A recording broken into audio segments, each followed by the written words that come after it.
काय घेतलं तू? आम्ही आलेलो आहोत डिकॅथलॉन मध्ये शॉपिंग करायला.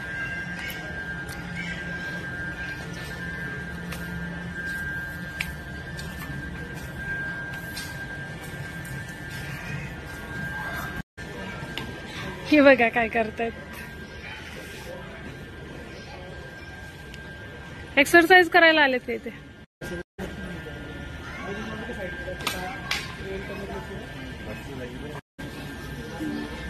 किती जड जाते हे. खरं लय जड जाते ना.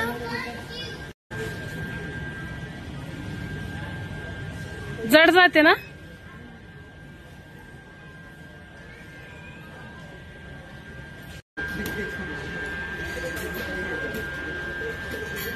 पायाचं पण असतं ना. आहे ना खाली.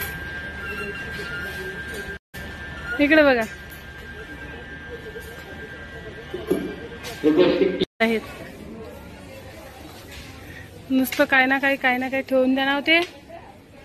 इथं काय आहे हे आहेत ना आपल्या घरी.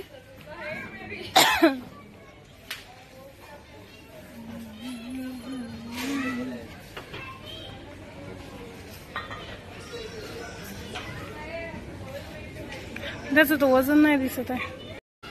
मग मी हे सायकल चालवली.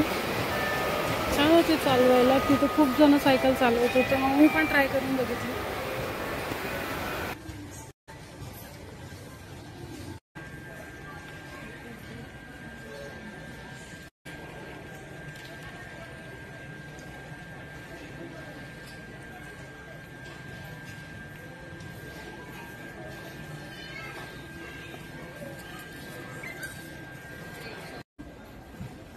वरतून पाऊस चालू होता तर मग गरम गरम जिलेबी खाल्ली. चला तर टाटा बाय बाय. माझा ब्लॉग तुम्हाला कसा वाटला तुम्हाला नक्की कमेंट करून सांगा आणि माझ्या चॅनलला सबस्क्राईब करा. गरम लागत आहे.